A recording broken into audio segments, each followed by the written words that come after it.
So this will definitely be an item for discussion. All right, so last, I believe, is Jason Combs, and he is going to give us a brief update on the results of the city's Parking Matters survey, which they ended in September, I believe it was. Well, I think there's still work ongoing, and they're actually doing another presentation to City Council at the workshop Thursday, so definitely watch that. And then also, and we'll provide a link to it so you can watch it. And then also, Sean Brandon will be speaking to us. He was originally going to try to do that at this meeting, but he's on vacation. So I'm basically, this is just going to be kind of a walk through some of the things that I think are interesting in the Parking Matters survey.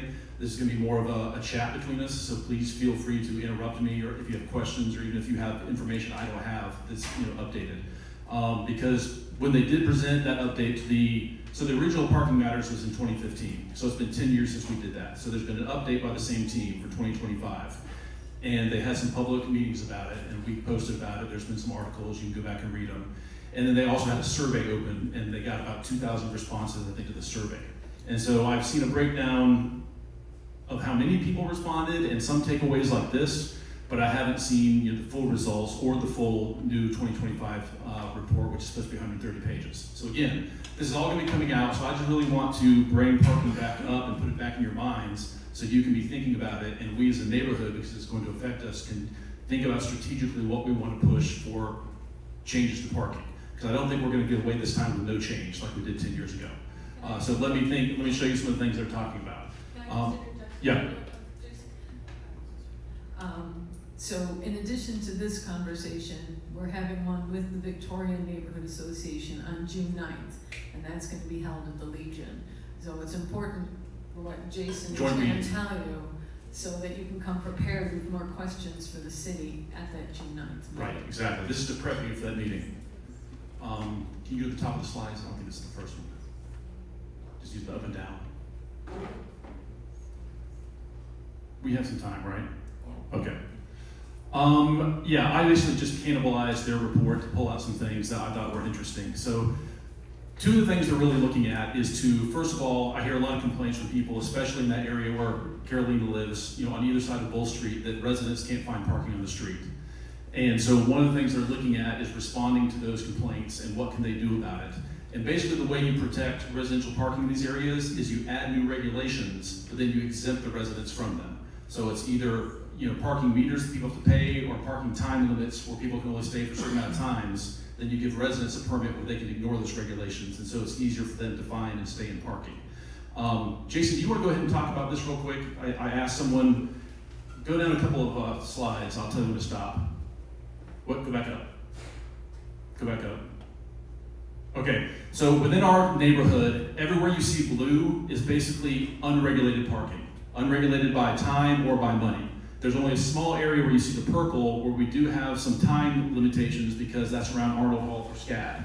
And so Jason lives in this area, and I just wanted to have him talk real quick about what those time limits are like and if they work for residents.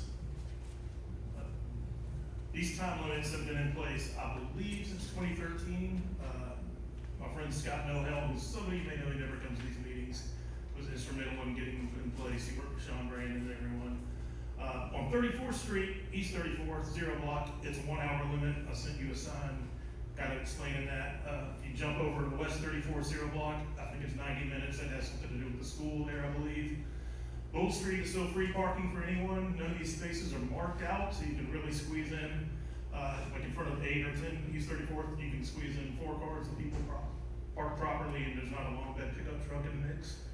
3 cars otherwise. It's mostly, this was driven, these changes, by Arnold Hall being renovated and used by SCAD, and despite the bus system and everything else available to them, most of the students choose to try and drive. And it's a little ridiculous around there sometimes, but for the most part, I've been in this area, I think 3 years since I came from 50th Street. It works pretty well. I don't come home in the middle of the day that often, but when I do, I generally find a space on the 0 block of 34.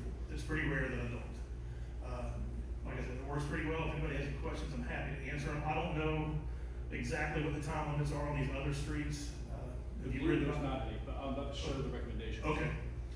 It works pretty well. I would say definitely try this maybe before you let's just go with paid parking as a suggestion, but of course, I don't live up there in the Starland area, so it could be quite different. I'm going to try not to put words in Sean Brandon's mouth, but what I gathered reading between the lines was that the consultants want to be very aggressive. They want to go ahead and put in parking meters, especially along the Bull Street corridor. Whereas Sean and some of the city staff would like to take a milder approach and start with the time limits. And like Jason was saying, when you do time limits instead of parking meters, you don't need to measure the spaces and put those little hash marks you see. When if you do that, you lose parking because they measure out, pretty much a big area and you have to fit into it, and that's your parking space. Whereas when you're limiting just by time, they're just paying attention to how long you're there, and you don't measure those spaces out. So like he was saying, you can squeeze in like we always do, like we've done for decades in our neighborhood. And so it saves a little, space for everybody. Another quick point, if you're a homeowner, the permits are free. I think one for any vehicle is free. If you own 3 vehicles, you get it free. Tenant just gets 1 free, and after that, if you have a second vehicle, you can pay another fee. I don't, for that, so I don't know exactly how much it is. It's probably a couple $100. Yeah. But the point is, the time limit is, if visitors are having to move their car constantly, it's going to free spaces up for residents to take one and be able to stay there as long as they want. Let's go to, if you can, the recommendation page. We'll go back one real quick. So this is the change that was seen in the 10 years since the last study. And so you can see that the biggest change was in Zone 4, which is Starland.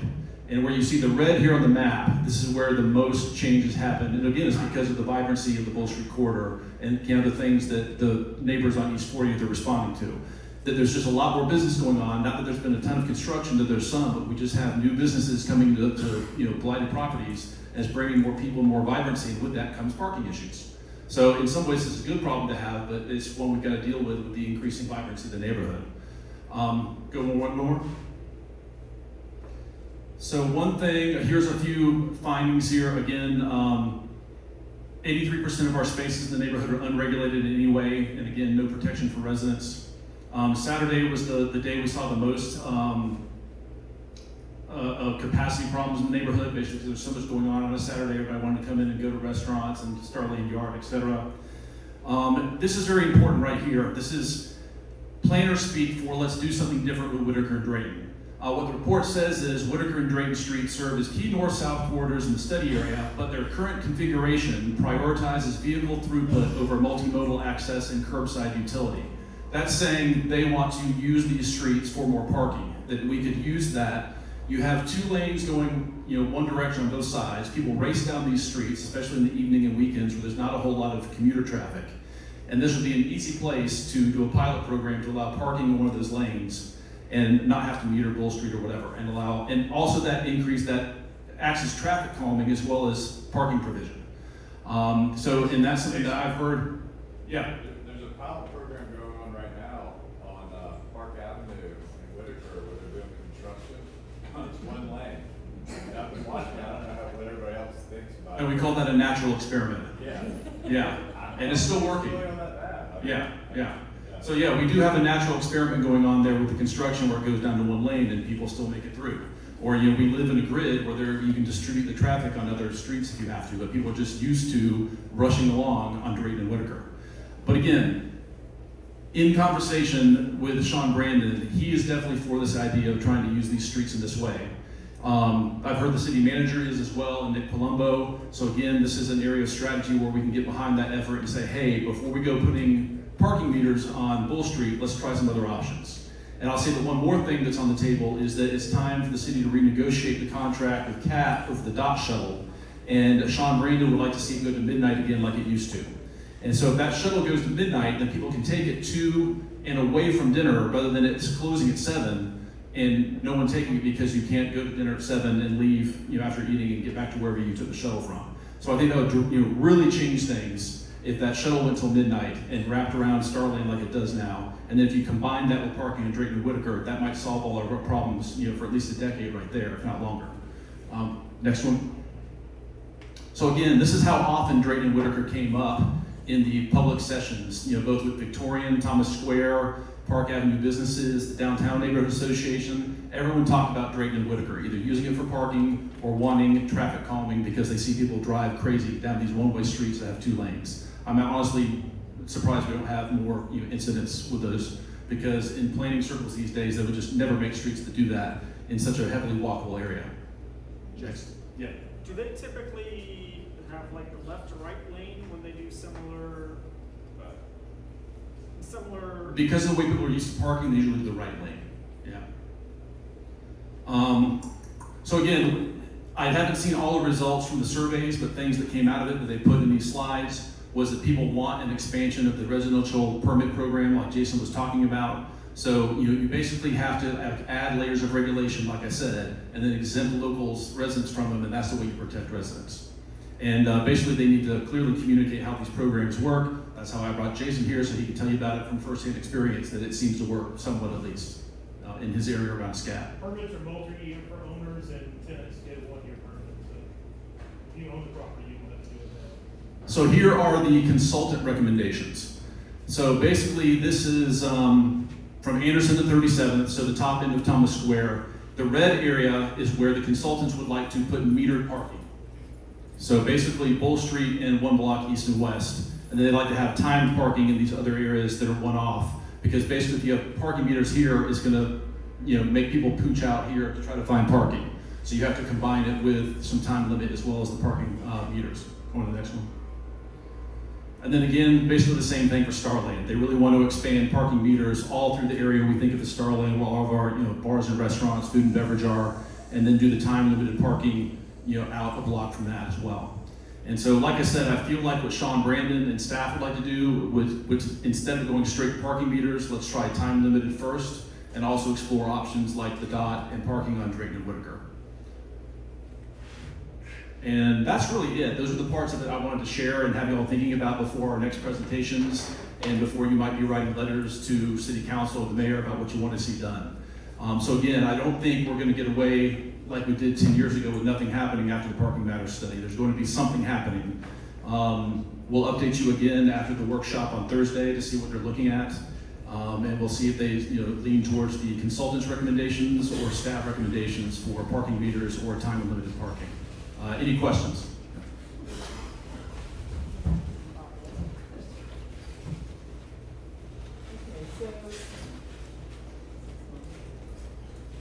Okay, so one of the things that I noticed is that they're doing this before the Starland Apartments situation is even, before it's occupied. And that's, even though they have quote unquote parking for their residents, we all know if these apartments are gonna be filled by a bunch of SCAD students they're gonna have more cars than what's allocated for their apartment. So these people are gonna be parking all over the street. Really less. So, how is that gonna be considered? Well, I don't think we can necessarily speculate on that. I'm not sure what the demographic makeup of those is going to be, but they do have their own parking, and this is a neighborhood-wide issue. It's not just one building causing it. I mean, we just have a lot of things happen. Yeah. But again, hopefully we get to the critical mass needed where people don't need to have cars. We have enough services and things that people decide, I don't want a car. And if we have regular dot shuttles and other transit, it may be much easier to live without a car or without as many cars or car trips. Well, I'd be happy for SCAD to build more towers by the bridge and suck them all over our neighborhood. That's fine with me. So I really like the idea of having just one lane on Drayton and Whitaker to slow down the traffic, but how would that work like with the dot shuttle if it's stopping every so often? Isn't it just cars popping? You'd have to reserve some space, just like they do for trolleys downtown. You make designated spots for it to pull off, yeah. I mean, there would be some design work that had to go into it, of course, yeah.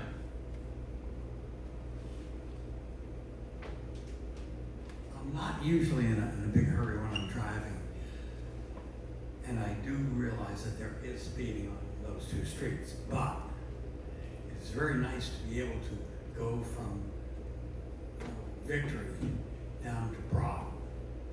And I do it, which is not often, and drive it in a leisurely fashion and move, as opposed to one lane.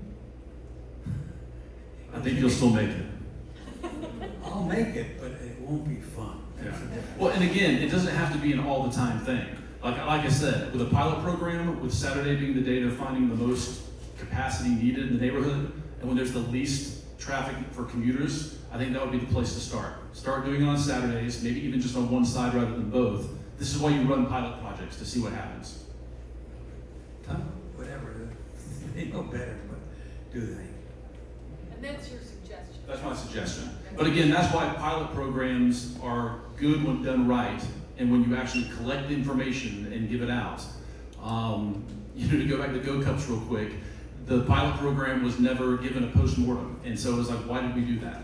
And the city has a habit sometimes of doing pilot programs that they don't take any lessons from. They played around with the configuration of Whitaker years ago downtown. That was the wrong place to do it. There's too much congestion there.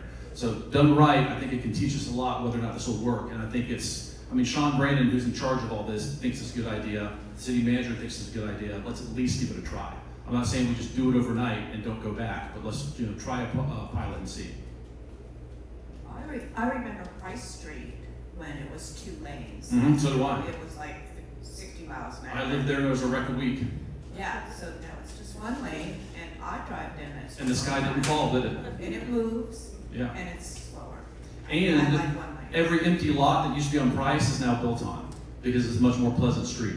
There used to be a lot of empty lots facing Price, and none of them are empty anymore. And there's a lot of nice crepe myrtles that now grow over that bike lane. It's a gorgeous street compared to what it was back when it was 2 lanes one way.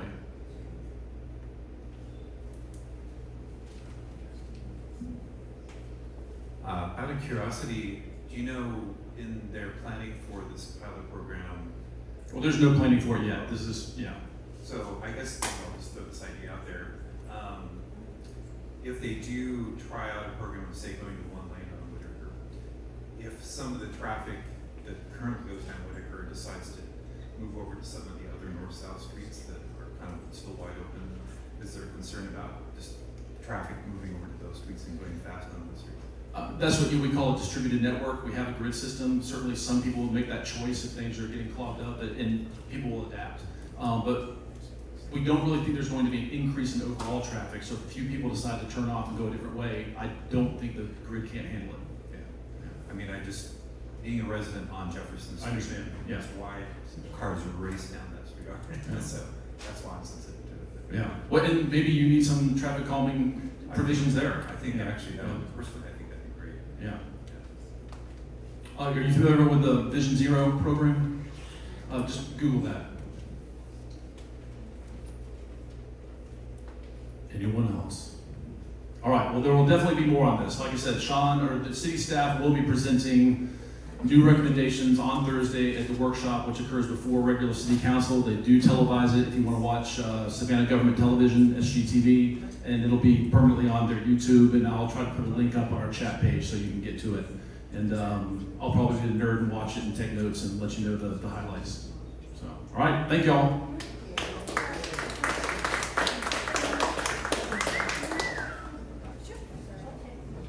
Yeah, I know everyone's